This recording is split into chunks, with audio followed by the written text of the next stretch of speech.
எல்லோருக்கும் வணக்கம். நம்ம வந்து எஸ்எஸ்சி ஜிடி உடைய கொஸ்டின் ஆன்சர்ஸ் அனாலிசிஸ் பார்த்துட்டு இருக்கிறோம். நான் வந்து பாலசுப்ரமணியம் ஜேஎஸ்ஆர் ஐஎஸ் அகாடமிலேருந்து. ஸோ இது வந்து ஃப்ரீ கொஸ்டின்ஸு. ஸோ ஃப்ரீ கொஸ்டின்ஸ்க்கு நாங்கள் வந்து கொஸ்டின் ஆன்சர்ஸ் அனாலிசிஸ் போட்டுட்ருக்குறோம். இது வந்து தேர்டு டெஸ்ட்டுடைய 2வது செக்ஷன், அதாவது ஜென்ரல் இங்கிலீஷ். ஸோ இதுக்கு முன்னாடி வந்து நமக்கு வந்து ஜென்ரல் அவேர்னஸை நம்ம வந்து போட்டிருப்போம். அந்த வீடியோ பார்க்கல அப்படின்னா பார்த்துட்டு வாங்க. இதுக்கு முன்னாடி 2 டெஸ்ட் இருக்குது. அந்த 2 டெஸ்ட்லையும் பார்த்தீங்க அப்படின்னா 4 வீடியோஸ், 4 செக்ஷன்ஸ்க்கு 4 வீடியோஸ் போட்டிருப்போம். அதையும் பார்க்கல அப்படின்னா அதையும் பார்த்துட்டு வாங்க. டெஸ்ட் யாராவது எழுதலை அப்படின்னா இப்போ நீங்கள் போனீங்க அப்படின்னா எல்லா டெஸ்ட்டும் லைவ்ல ஆக்டிவேட்டில் இருக்கும். அதை நீங்கள் எழுதலாம்.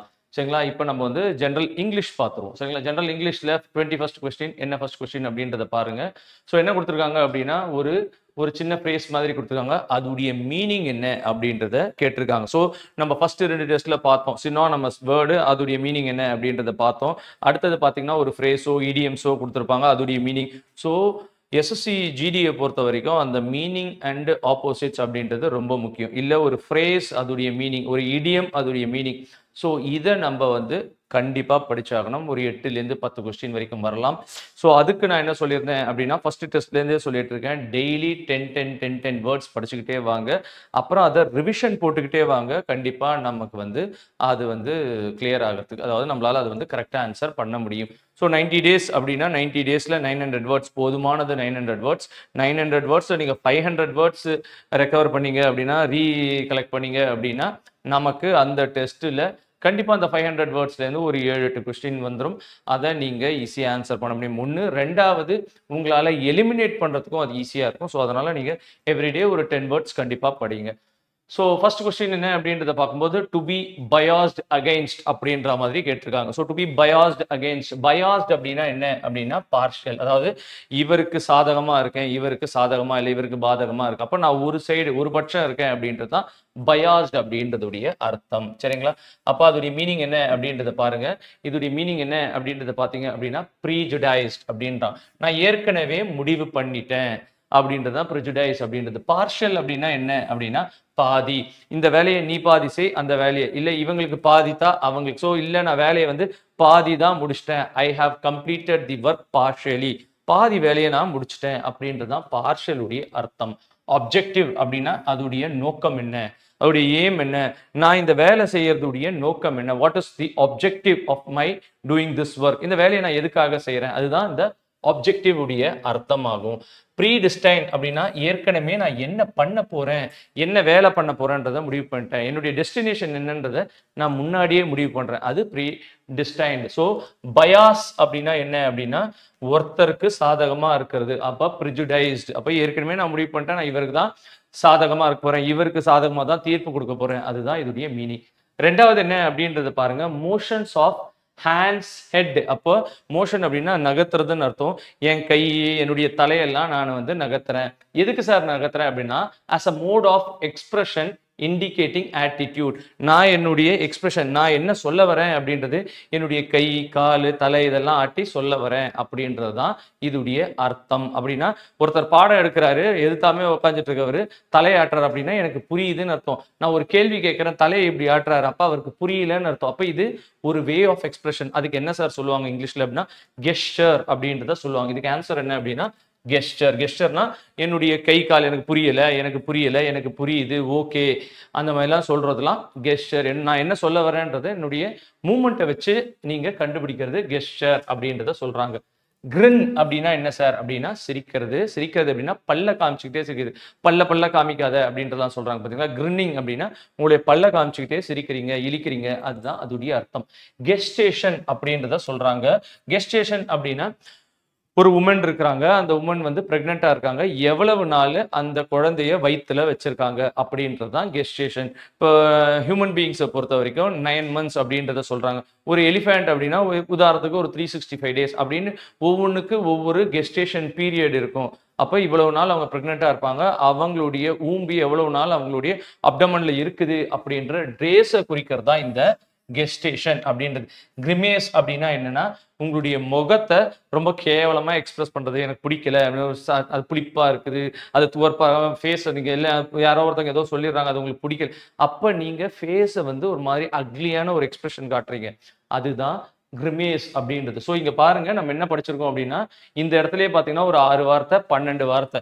ஸோ இந்த மாதிரி நீங்க எவ்ரிடே ஒரு ஒரு 20 வேர்ட்ஸ் அதோடைய மீனிங் திருப்பி திருப்பி ரிவைஸ் பண்ணீங்க அப்படின்னா கண்டிப்பா ஒரு 10 கொஸ்டின் 8 கொஸ்டின் உங்களால எஸ்எஸ்சி ஜிடில போட முடியும். சரிங்களா?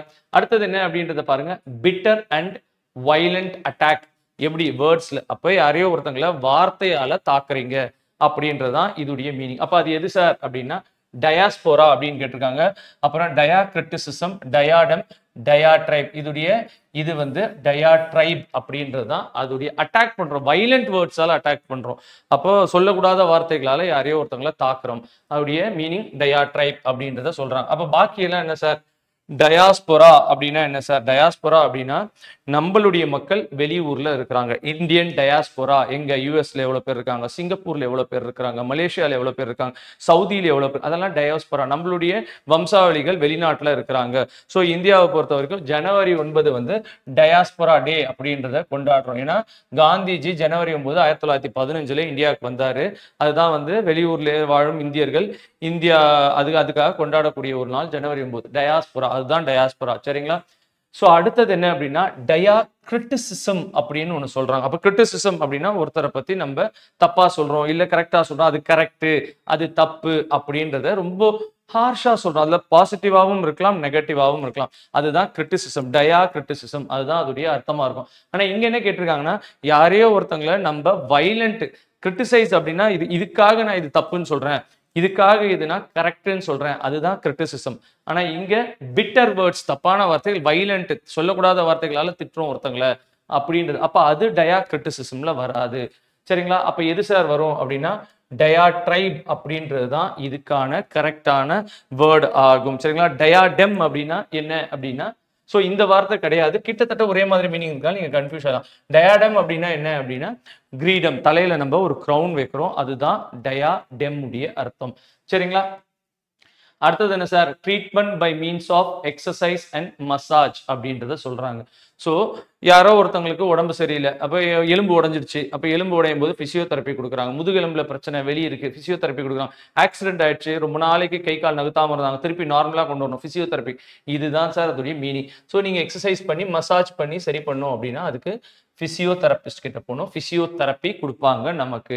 இப்போ கீமோதெரப்பினா என்ன சார்? அப்போ கேன்சர் வந்துருச்சு, அவங்களுக்கு கேன்சருக்கு மருந்து கொடுத்து அதையே சரி பண்றாங்க. சரிங்களா? அது கீமோதெரப்பி. ரேடியோ தெரப்பி அதெல்லாம் கேன்சருக்கு கொடுக்கறது, இல்ல வேற ஒரு டிசீஸ்க்கு கொடுக்குறது. ஹைட்ரோதெரப்பி அப்படின்னா தண்ணியை பேஸ் பண்ணி உங்களுக்கு தெரப்பி கொடுக்குறாங்க. தண்ணிக்குள்ள இருக்கலாம், இல்ல வாட்டர் பெட்ல வச்சு உங்களுக்கு ட்ரீட்மெண்ட் கொடுக்குறாங்க, அதெல்லாம் ஹைட்ரோதெரப்பி. சைக்கோதெரப்பி அப்படின்னா உங்களுக்கு மென்டல் டிப்ரெஷன் இருக்கு, அப்போ சைக்கலாஜிஸ்ட் வந்து உங்களுக்கு சைக்கோதெரப்பி கொடுக்குறாங்க. நீங்க என்ன ஆச்சு ஏதாச்சு அப்படின்லாம் கேட்டு உங்களுக்கு சரி பண்றதுக்கு பாக்குறான்.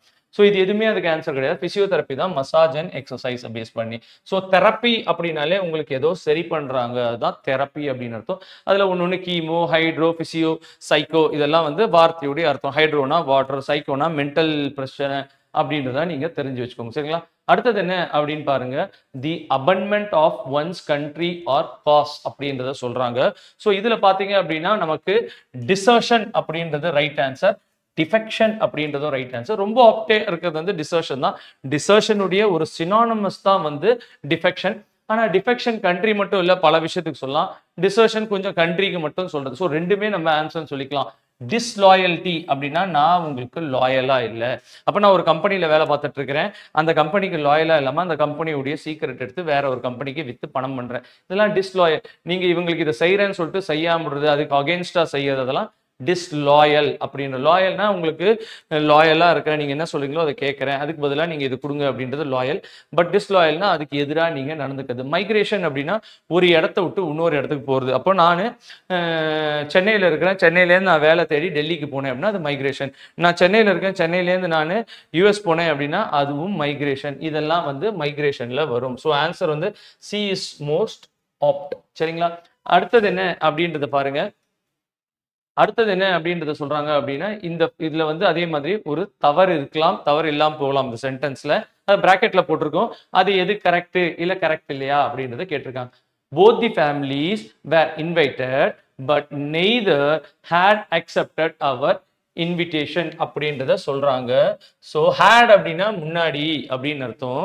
அப்ப இதுல முன்னாடின்றதுக்கு எந்த ஒரு சென்டென்ஸும் சொல்ல ஐ ஹேட் டன் இட், நான் முன்னாடியே முடிச்சிட்டேன் அப்படின்றத சொல்றோம். ஆனா இங்க வந்து இப்ப நான் சொல்றேன் அந்த 2 குடும்பத்துக்கும் நான் பத்திரிக்கை வச்சேன், 2 பேருமே அக்செப்ட் பண்ணிக்கல, 2 பேருமே முன்னாடியே அக்செப்ட் பண்ணிக்கல அப்படின்னு சொல்ல முடியாது. அதனால இங்க இந்த ஹேடு வராது. நெய்தர் அக்செப்டட் அவர் இன்விடேஷன், 2 பேருமே அக்செப்ட் பண்ணிக்கல எதை, என்னுடைய இன்விடேஷனை அப்படின்றது தான் இதுடைய அர்த்தமாகும். both the families were invited but neither accepted our invitation. neither had accepted. எப்போ சார் ஹேட் வரும்? ஹேடுனா முன்னாடியே முடிஞ்சு போயிடுச்சுன்னு அர்த்தம். அப்போ நான் இப்போ சொல்றேன் அவங்க முன்னாடியே தான் வாங்கல, ஆனா இப்போ சொல்றேன் அப்போ இவங்க 2 பேருமே என்னுடைய இன்விடேஷனை அக்செப்ட் பண்ணிக்கல, எங்க ஃபங்க்ஷனுக்கு வரலன்னு சொல்லிட்டாங்க அப்படின்றது தான் அதுடைய அர்த்தம். if I have had money I would have bought this car அப்படின்றத சொல்றாங்க. அதுக்கு என்ன வரணும் கரெக்ட் ஆன்சர் அப்படின்னா if I had money, என்கிட்ட பணம் இருந்தால், சரிங்களா, என்கிட்ட பணம் இருந்ததுன்னா so if I had money I would have had bought the car அப்படின்றதா correct. if I have had, அப்போ அங்க 2 have, அப்போ என்கிட்ட பணம் இருந்தால், அப்போ இது வந்து இந்த சென்டென்ஸ்ல வராது. இங்க வந்து if I had money I would have bought this car அப்படின்றதான் கரெக்டான ஆப்ஷனா இருக்கும். சரிங்களா? So next என்ன, she has not been well for the past few months அப்படின்றத சொல்றாங்க. இதுக்கு எந்தவித இம்ப்ரூவ்மெண்ட்டும் கிடையாது. அப்ப என்ன சார் வரும்? since the past. அப்ப எங்க since வரும், எங்க for வரும், அப்படியெல்லாம் நம்ம டீடைல்டா முன்னாடி கிளாஸஸ்ல பார்த்திருக்கோம். so since the past, since the last, அப்ப லாஸ்ட்ன்றது ஒரு நம்பர் 10 பேர் இருக்காங்க, அது லாஸ்ட் அப்படின்றது தான் லாஸ்ட். அப்ப இந்த சென்டென்ஸ் வரவே வராது. அப்ப சின்ஸுக்கும் ஃபாருக்கும் என்ன வித்தியாசம் அப்படின்றத நம்ம ஏற்கனவே பார்த்திருக்கோம், இதுக்கு முன்னாடி இருந்த டெஸ்ட்லயும் பார்த்திருக்கோம். ஸோ அது தெரிஞ்சவங்க கீழே கண்டிப்பா எங்க சின்ஸ் வரும் எங்க ஃபார் வரும் அப்படின்றது கீழே கமெண்ட் செக்ஷன்ல நீங்க சொல்லுங்க. சரிங்களா?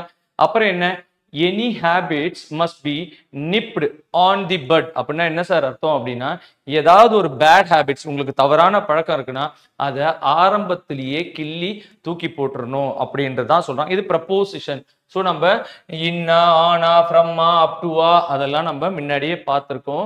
ஸோ ஆன் வருமா அப்படின்னா ஆன் நம்ம என்ன பார்த்துருக்கோம், ஒரு டேபிள் இருக்கு, அதுக்கு மேலே ஆப்பிள் இருக்கு, ஆன் த டேபிள் அப்படின்றத சொல்றோம். So any bad habit must be nipped in the bud. சின்னதா இருக்கும் போதே அதை கிள்ளி எறியணும், இன்னு தான் வரணும். சரிங்களா? ஆஃப், ஸ்விட்ச் ஆஃப் அப்படின்னா இங்கேருந்து போயிட்டு வா, off, get out, get off அப்படின்றதுலாம் தான் ஆஃப் வரும். இன் சின்னதா இருக்கும் போதே அப்படின்றது வரணும். இங்க நிப்டு ஆஃப் தி பட் வராது, இங்க இன்னு வரும். ஸோ இதெல்லாம் ப்ரப்போசிஷன். ப்ரப்போசிஷன்றதுல நம்ம பார்த்துட்டோம். சரிங்களா? perhaps the wolf was waiting to spring upon him. அந்த நரி ஓனா வந்து உங்க மேல பாயறதுக்கு ரெடியா இருந்துச்சு. Was waiting. சரிங்களா?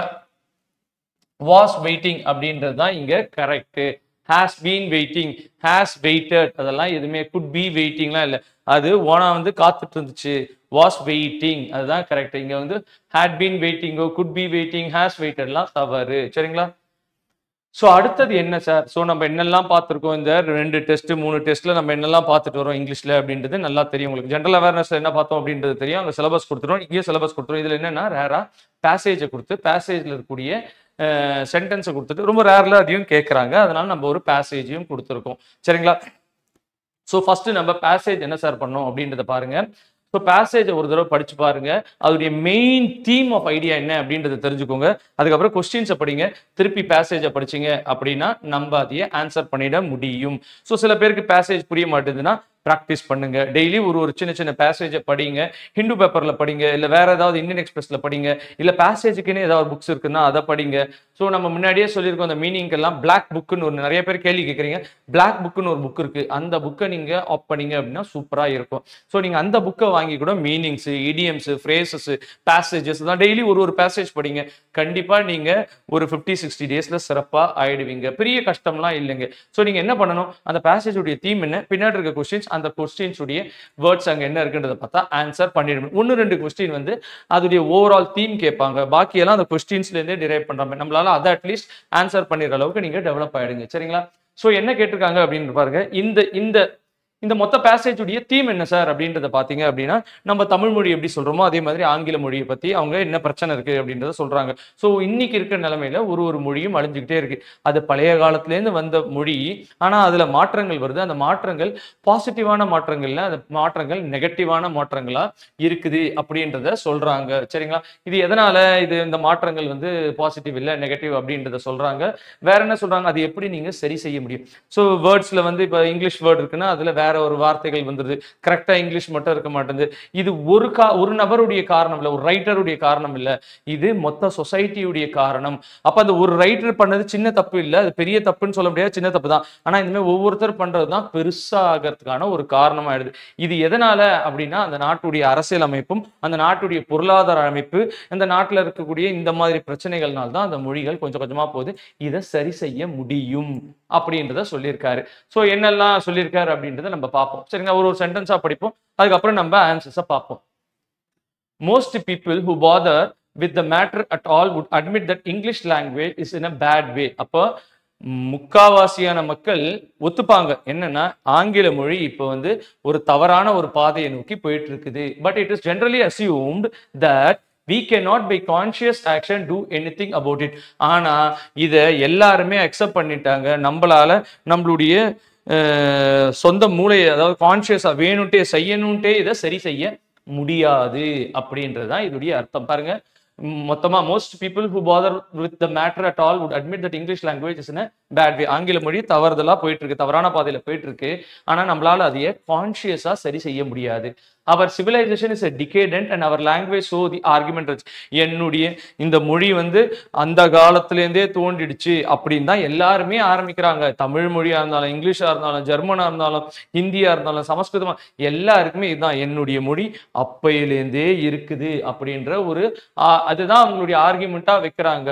must inevitably share in general collapse. இதுதான் அவங்களுடைய கொலாப்ஸ்க்கு ஒரு காரணம், தவிர்க்க முடியாத காரணம் இதுதான் அப்படின்ற மாதிரி சொல்றாங்க. சரிங்களா? It follows that any struggle against the abuse of language is sentimental archaism.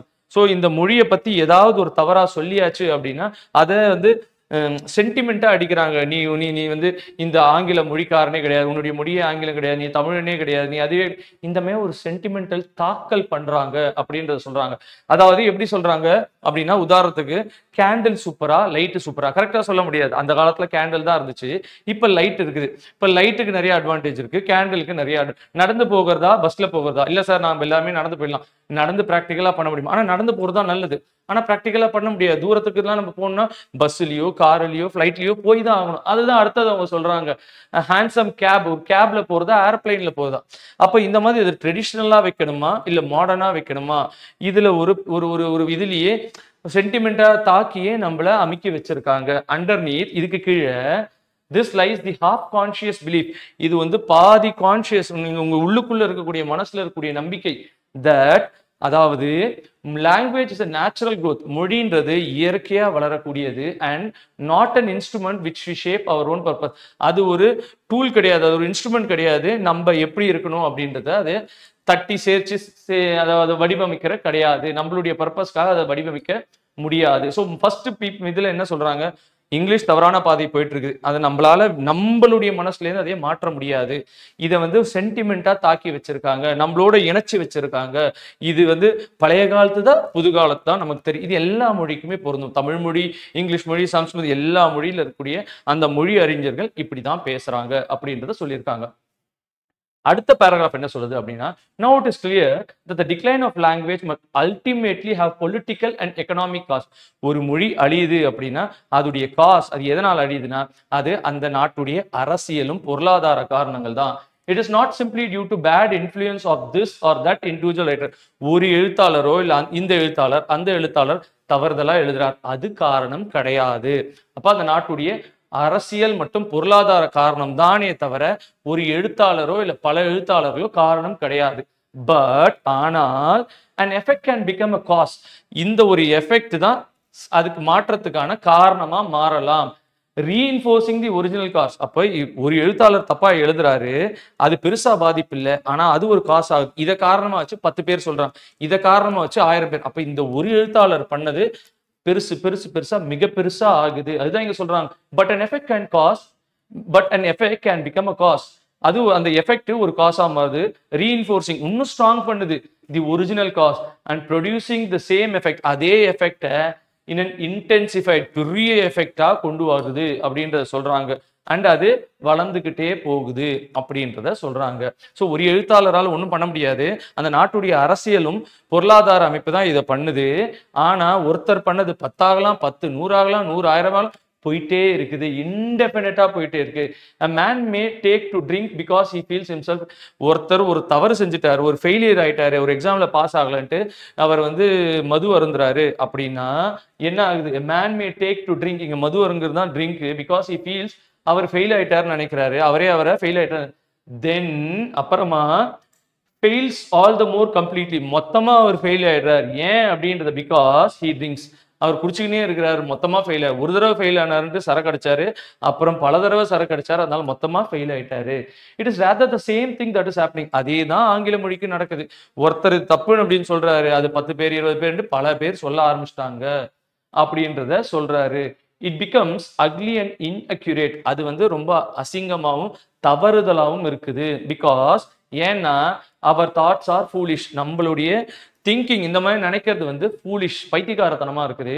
But the slowness of our language makes it easier for us to have foolish thoughts. இதை பத்தி வேகமா பண்ணாததுனால இது இன்னும் நம்மளுடைய இங்கிலீஷ் மொழி ஆங்கில மொழி தவறு அப்படின்றத நம்ம நினைச்சிட்டு இருக்கிறோம். ஏன்னா நம்மளுடைய தப்பான தாட்ஸ்னால. சரிங்களா? Modern English, this point is process is irreversible. இதை வந்து நம்மளால மீட்டெடுக்க முடியும். ஸோ இதுதான் இங்க இருக்கிற இந்த பாயிண்ட் தான் கொஸ்டின்ல வரும்போது நம்மளால இதுல இருந்து மீட்டு வர முடியும் அப்படி ஒரு கொஸ்டின் வரும். ஆனா எங்க இருக்குன்னே உங்களுக்கு தெரியாது. இதுதான் அங்க பாயிண்ட். இந்த தவறெல்லாம் நம்மளால சரி செய்ய முடியும்.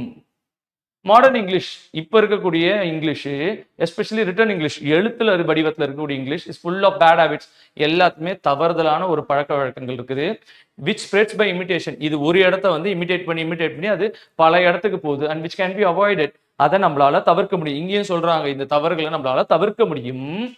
If one is willing to take the necessary trouble, யாரோ ஒருத்தர் அது சரி செய்யறதுக்கான ட்ரபிளை எடுத்தாங்கன்னா, யாரோ ஒருத்தரா எடுத்தாங்க அப்படின்னா இந்த தவறு எல்லாத்தையும் நம்ம சரி செய்ய முடியும்.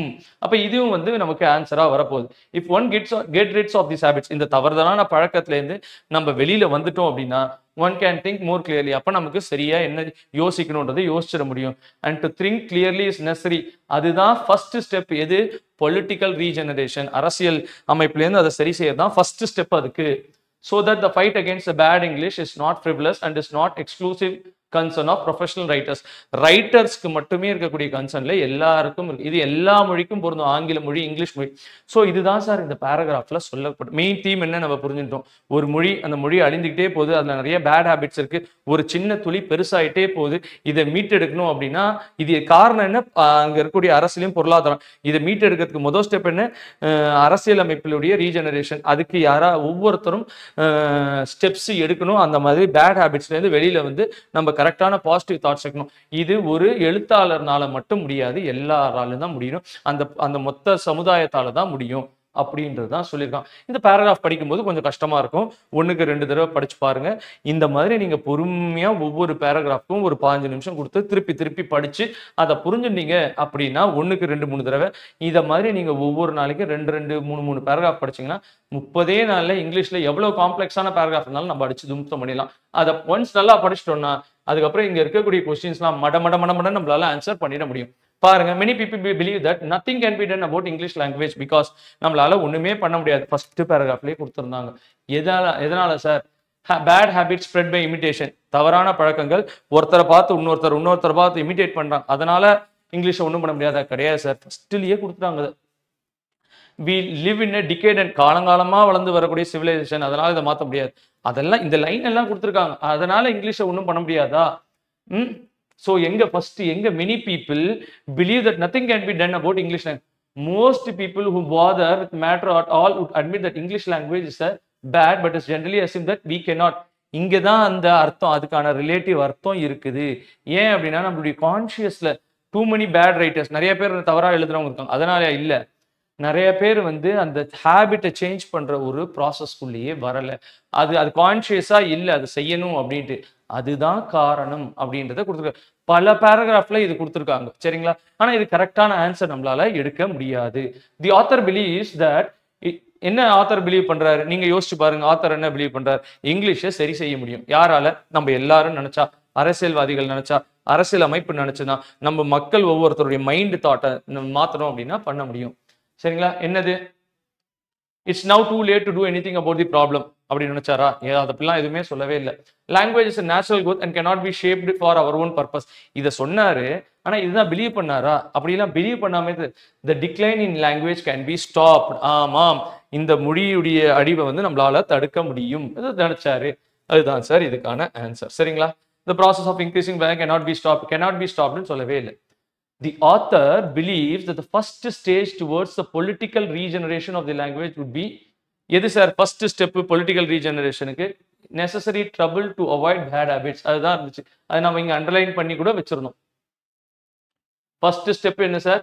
ஒன் கேன் நெசசரி ட்ரபிளை நீங்க நிறுத்தி வைக்கிறதா. Get rid of this baby one can think more clear to think clearly is to necessarily first steps towards political regeneration. சரிங்களா? இது எதுவுமே கிடையாது சார். ஸோ அது அப்படியே இருக்குது. அதை எங்க நீங்க மேட்ச் பண்ணுன்றது உங்களுக்கு அந்த மெயின் தீம் தெரிஞ்சிருக்கணும். அதுக்கப்புறம் நீங்க அந்த கொஸ்டின் எங்க இருக்கு அப்படின்னு படிச்சீங்கன்னா உங்களுக்கு புரியும். The author believes என்ன பிலீவ் பண்ணாரு? English is becoming ugly. Bad language habits are inevitable. அது தவிர்க்க முடியாதுலாம் இல்ல. Our thoughts are becoming uglier because we are making the language uglier. So நம்ம எல்லாருமே லாங்குவேஜ் அக்ளியரா பண்ணிட்டு இருக்கோம். அதனால நம்மளுடைய ஹேபிட்ஸ், தாட்ஸ் எல்லாமே அக்ளியர் ஆகுது. இதை சரி செய்ய முடியுன்றதும் அவருடைய பிலீஃப் தான். What causes bad language in the end? So political and economic causes தான் காரணம். அதையும் அவர் சொன்னார். ஒரு ரைட்டர்னால மட்டும் இல்லை, அந்த நாட்டுடைய பொலிட்டிக்கல் அண்ட் எக்கனாமிக் காசஸ் தான் இதுக்கெல்லாம் காரணம் அப்படியும் அவர் சொல்லியிருந்தார். சரிங்களா? இதையே நம்ம பார்த்தோம். சரிங்களா? ஸோ நீங்க என்ன பண்ணணும் அப்படின்னா, இதை நீங்க ஒழுங்கா எடுத்து அழகா படிச்சீங்க அப்படின்னா நம்மளால இதையே ஆன்சர் பண்ணிட முடியும். ஸோ நீங்க படிக்கணும். அது புரியல அப்படின்னா அடுத்த பேராகிராஃப் போகாம அதுக்கு 15-20 நிமிஷம் ஒரு 3-4 தடவை வாசிச்சிங்கன்னா கண்டிப்பா நம்மளால பண்ண முடியும். சரிங்களா? இது ஒரு பேராகிராஃப் உடைய ஆன்சர்ஸ். அடுத்த பேராகிராஃப் நம்ம பார்ப்போம். ஸோ அடுத்த பேசேஜ்ல நமக்கு என்ன கொடுத்துருக்காங்க அப்படின்றத பாருங்க. அதே மாதிரி நீங்க இந்த முதல்ல பேசேஜை படிக்கிறீங்க, அதோட மெயின் தீம் என்ன அப்படின்றது தெரிஞ்சுங்க. அப்புறம் ஒரு லைனா படிக்கிறீங்க, பின்னாடி கொஸ்டின்ஸ் ஆன்சர் பண்றீங்க. ஸோ நிறைய மெத்தட்ஸ் இருக்கு. சில பேர் வந்து கொஸ்டின்ஸை முதல்ல படிச்சுட்டு அப்புறம் பேசேஜை படிச்சுட்டு அதுக்கான ஆன்சர்ஸ் என்ன அப்படின்றது அப்பயே மார்க் பண்ணுவாங்க. அது உங்களுடைய ஸ்டைல். ஆனா ஃபர்ஸ்ட் ஸ்டார்டிங்ல நீங்க இருக்கீங்க அப்படின்னா பேசேஜை படிங்க, அதோடைய தீம் என்ன தெரிஞ்சுக்கோங்க, அப்புறம் கொஸ்டினை படிங்க, அதுக்கு ஆன்சர் நம்ம வந்து அப்புறம் டெவலப் பண்ணிக்கலாம் ஸ்டார்டிங்ல இருக்கீங்க அப்படின்னா. சரிங்களா? இப்போ இதோடைய பேசேஜோட தீம் என்ன அப்படின்னா, அமெரிக்கால எக்கனாமிஸ்ட்ல இருக்காங்க. அவங்க விலையை தீர்மானிக்கணும். அப்போ எவ்வளவு குறைவான விலையை கொடுக்குறோமோ அதை பொறுத்து தான் அந்த கம்பெனி தத்தளிக்கும் அப்படின்னு. அதை அந்த கம்பெனி நல்லா வரணும் அப்படின்னா விலையை குறைச்சவா கொடுக்கணும். அது யாரு சார் அந்த விலையை தீர்மானிக்கிறாங்க அப்படின்னா நுகர்வோர், கன்சியூமர்ஸ் தான். எல்லா கன்சியூமர்ஸும் சேர்ந்து தான் அந்த விலை எவ்வளோ அப்படின்றத தீர்மானிக்கிறாங்க. விலை அதிகமாக சொன்னீங்கன்னா அந்த கடையில் வாங்க போறது இல்லை, அந்த பொருளை வாங்க போறது இல்லை. அப்போ விலையும் நீங்க குறைச்சு கொடுக்கணும், தரத்தையும் நீங்க குறைச்சிக்கணும், உங்க காம்படிட்டரோட நீங்க குறைவா கொடுக்கணும் அப்படின்றது. அப்போ ஃப்ரீ மார்க்கெட்னு ஒன்று இருக்கு. இப்போ இந்த பொருள் இது ஃப்ரீ, அதை போனா இந்த மாதிரியான ஸ்ட்ராட்டஜிஸ்லாம் என்ன, இதை பேஸ் பண்ணி தான் அந்த சின்ன பேசேஜை கொடுத்துருக்காங்க. நம்ம அந்த பேசேஜை படிப்போம், கொஸ்டின்ஸையும் படிப்போம். சரிங்களா? ஸோ என்ன கொடுத்துருக்காங்க அப்படி பாருங்க. In most economist in United States seems captivated by the spell of free market. அப்போ அமெரிக்காவில் இருக்கக்கூடிய, யுனைடெட் ஸ்டேட்ஸ்ல இருக்கக்கூடிய பெரும்பான்மையான பொருளாதாரர்கள் எந்த வார்த்தையால ஈர்க்கப்படுறாங்க அப்படின்னா captivated by the spell of free market.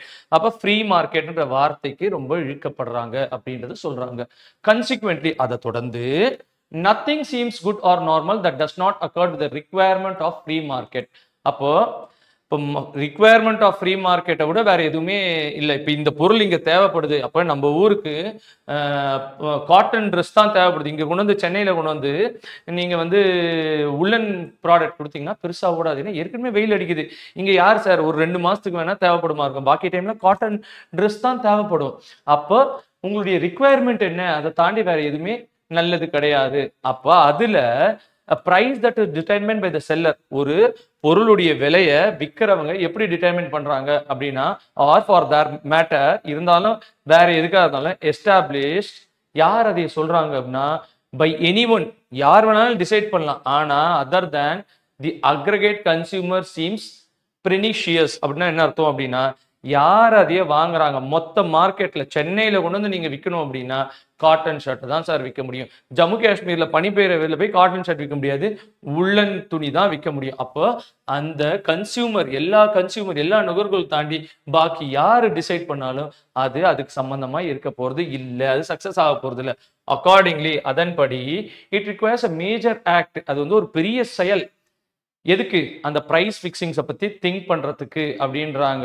Will to think of price fixing, எவ்வளோ அது விலை இருக்கணும் அப்படின்ட்டு, as both normal and having and valuable economic function. ஒரு சாதாரண பொருளாக இருந்தாலும் சரி, அது பொருளாதார அந்த நாட்டுடைய மார்க்கெட்டுடைய முக்கியமான ஃபங்க்ஷனாக இருந்தாலும் சரி, அந்த பிரைஸ் ஃபிக்ஸிங் தான் முக்கியமானது. அந்த பிரைஸ் ஃபிக்ஸிங் யார் பண்றாங்க அப்படின்னா அந்த கன்சியூமர்ஸ், மொத்த நுகர்வோர்கள் தான் பண்றாங்க. இது என்ன சொல்ல வராங்க அப்படின்னா இன்னைக்கு இருக்கக்கூடிய மார்க்கெட்ல இருக்கிற ஃப்ரீ மார்க்கெட் அப்படின்ற வார்த்தை ரொம்ப முக்கியமானதா இருக்குது. அந்த பிரைஸ் யார் தீர்மானிக்கிறாங்க அப்படின்றத சொல்றாங்க. அது வேல்யூபிளா இருந்தாலும் சரி, நார்மல் குட்ஸா இருந்தாலும் சரி, அது இவங்க தான் தீர்மானிக்க போறாங்க. இன்ஃபேக்ட் இதுலயும் பாத்தீங்கன்னா the price fixing is normal in an industrialized society. So ஒரு இண்டஸ்ட்ரி, நிறைய இண்டஸ்ட்ரீஸ் இருக்கக்கூடிய சொசைட்டியில் ப்ரைஸ் ஃபிக்ஸிங்கிறது ஒரு நார்மலான ஒரு ப்ரொசீஜர் அப்படின்றாங்க. பிகாஸ் ஏன்னா the industrial system itself provides an effortless consequence of its development. அப்போ அந்த இண்டஸ்ட்ரீஸ் டெவலப் ஆகிறதுக்கு ப்ரைஸ் ஃபிக்ஸிங் ஒரு பெரிய ரோல் பிளே பண்ணுது அப்படின்றத சொல்றாங்க. Modern industrial planning requires and divides a great size. இப்போ இருக்கக்கூடிய மாடர்ன் இந்த காலத்தில் இருக்கக்கூடிய இண்டஸ்ட்ரீஸ்க்கு ப்ரைஸ் ஃபிக்ஸிங் வந்து ஒரு பெரிய ரிவார்ட். அது அதை பிளான் பண்ணி அதை பண்றதுன்றது ரொம்ப முக்கியமானது. ஹென்ஸ் அதனால comparatively small number of large firms, பெரிய கம்பெனி, ஒரு கம்மி நம்பர் ஆஃப் பெரிய கம்பெனி என்ன பண்றாங்கன்னா firms will be competing for the same group of consumers. அப்போ ஒரு பெரிய இப்போ கார் கம்பெனின்னு எடுத்துக்கோங்க. இப்போ வந்து Hyundai, Maruti Suzuki, Honda, Toyota இவங்க எல்லாம் ஒரு விதமான கன்சியூமர்ஸ்க்கு தான் எல்லாருமே கொண்டு வந்து விற்க போறாங்க. So Honda City, Hyundai Verna, Maruti Swift drive, Maruti Suzuki Swift drive, இந்த எல்லாருமே ஒரே செக்மெண்ட் ஆஃப் கன்சியூமர்ஸ்க்கு தான் கொண்டு வந்து தன்னுடைய கார். மர்சிடிஸ் இவங்கெல்லாம் வேற செக்மெண்ட். மர்சிடிஸ், BMW அவங்க வேற, அவங்கெல்லாம் வந்து 60 லட்ச ரூபாய் கார், இவங்கெல்லாம் வந்து ஒரு 8 to 14 லட்ச ரூபாய் காரு. ஒரே கன்சியூமர் தான், அவங்க கிட்ட தான் கொண்டு வந்து விற்க போறாங்க. அப்ப எது சார் டிசைட் பண்ண போது? மாருதி தான் நிறைய ஓடுது, அடுத்தது ஹுண்டாய். ஏன் சார் மாருதி 8 தராங்க, 8 லட்ச ரூபாயில தராங்க, ஹுண்டாய் 10 லட்ச ரூபாய் தராங்க, ஹோண்டாவும் டொயோட்டாவும் 15 லட்சத்துல தராங்க. அப்ப அவங்க கார் கம்மியாகவும் இவங்க கார் நிறையாவும் சேல்ஸ் ஆகும். பிரைஸ் தான் டிட்டர்மைன் பண்ணுது. அப்ப என்ன சொல்றாங்க அப்படின்றாங்க, that each large firm will act considering of its own needs and thus avoiding selling its product for more than its competitors charge. அப்போ காம்படிட்டர் எவ்வளவு விற்கிறாங்களோ அதை விட குறைவா தான் விற்கணும் அப்படின்றது தான் அவங்களுடைய மெயினான ஒரு இதுவா இருக்குது. It's product each large firm will act with considering of its own need, அவங்க என்ன தேவையோ, and thus avoiding selling its product for more than its competitors charge is commonly recognized by advocates of free market. இப்போ free market அப்படின்னா என்ன? யார் குறைவான விலையில அதே தரத்தான ஒரு ப்ராடக்ட்டை கொடுக்குறாங்களோ அதுதான். ஸோ ப்ரைஸ் தான் ரொம்ப முக்கியமானது. அந்த ப்ரைஸ் யார் டிசைட் பண்றாங்க? அக்ரிகேட் ஆஃப் கன்சியூமர்ஸ், மொத்த நுகர்வோர்களும் சேர்ந்து தான். But each large firm will also act with full consideration of the need that it has in common with the other large firm competing. அப்ப அவங்களுக்கு என்ன காமனா தேவை அப்படின்றத பார்த்து அவங்க இதுக்கு ஏற்ற மாதிரி ஒரு ப்ராடக்ட்டை கொடுக்குறாங்க. இவ்வளவுதான் சார் இந்த பேசேஜ். ஃபர்ஸ்ட் டைம் படிக்கும்போது உங்களுக்கு புரியல அப்படின்னா 2-3 தடவை படிங்க, கண்டிப்பா புரியும். புரிஞ்சதுக்கு அப்புறம் நீங்க கொஸ்டினுக்கு போங்க. ஸ்டார்டிங்ல இப்படி பண்ணீங்கன்னா ஒரு 50 பேசேஜ்க்கு அப்புறம் நீங்க கடகடன்னு பண்ணலாம். அதுக்கப்புறம் வேற மெத்தட்ஸ் நம்ம ஃபாலோ பண்ணிக்கலாம். ஸ்டார்டிங்ல நீங்க இருக்கீங்க அப்படின்னா பேசேஜ்க்கு ஒரு 4 வாட்டி படிச்சு பாருங்க, தப்பு இல்லை. டைம் ஸ்பெண்ட் பண்ணுங்க. 26,000 போஸ்ட் ஈஸியா வாங்கலாம். இங்கிலீஷ்னால கோட்டை விட்டுறாதீங்க. So what does not seam as not good or normal in the contents of this essay அப்படின்றத கேட்குறாங்க. New interest in free market, new இன்ட்ரெஸ்ட்லாம் எதுவும் சொல்லல sir. Being captivated by the spell of free market, அதெல்லாம் இருக்குது. ஆனால் that which does not accord with the requirement of the free market. அப்போ இந்த மார்க்கெட்டுக்கு என்ன தேவையோ அந்த பொருள். அப்போ இங்க என்ன நாட்டுன்னு கேட்டிருக்காங்க. ஸோ அப்போ சி தான் சார் ஆன்சர். சரிங்களா? who according to the economist are right group of the people to set the price. யாரு சார் பிரைஸ் செட் பண்ண போறாங்க? விற்கிறவங்களா? இல்ல சார், அக்ரிகேட் ஆஃப் கன்சியூமர்ஸ், நுகர்வோர்கள், எல்லா நுகர்வோர்களும் சேர்ந்துதான். வாங்குறவங்க, செல்லரு, எக்கனாமிஸ்ட்லாம் இல்லை சார். யார் கன்சியூமரோ அவங்க தான். பையர்னா ஒருத்தர் ஆயிடுவார், மொத்த கன்சியூமர் தான் டிசைட் பண்றாங்க. இது 10 லட்சம், இது 8 லட்சம், அப்போ 8 லட்சத்தையே நான் வாங்கிக்கிறேன், நான் ஏன் 10 லட்சத்தை வாங்கணும்? சரிங்களா? Price fixing is a phenomena that is normal in so industrialised சொசைட்டில ப்ரைஸ் ஃபிக்ஸிங் அப்படின்றது நார்மல். எல்லாமே நம்ம முன்னாடி பார்த்தோம். Major act of will bring about the price fixing that will be seen as normal. and எந்த பொருள் சார் வேல்யூபிளான எக்கனாமிக் பொருளா இருக்கணும். எல்லாமே இதெல்லாம் டைரக்டா பேசேஜ் இருந்துச்சு, நம்ம எல்லாத்தையும் பார்ப்போம். selling a commodity at that price that is not more than the charge by competitor is recognized by advocates of free market. எல்லாமே நம்ம இதுல பார்த்தோம். சரிங்களா?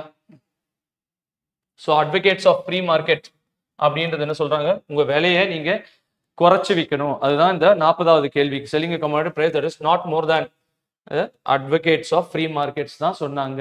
அதுதான் இங்க இருந்தது. சரிங்களா? 39வது கேள்வி, major act will bring about price fixing that will be seen as normal and having economic function. அதையும் நம்ம பார்த்தோம். சரிங்களா? ஸோ அது எங்க சார் இருக்குது? determined matter aggregate consumption is pernicious. It requires a major normal and having economic functions. So இங்க இருக்குது பாருங்க. சரிங்களா? ஸோ எல்லாமே டைரக்டான கொஸ்டின் தான்.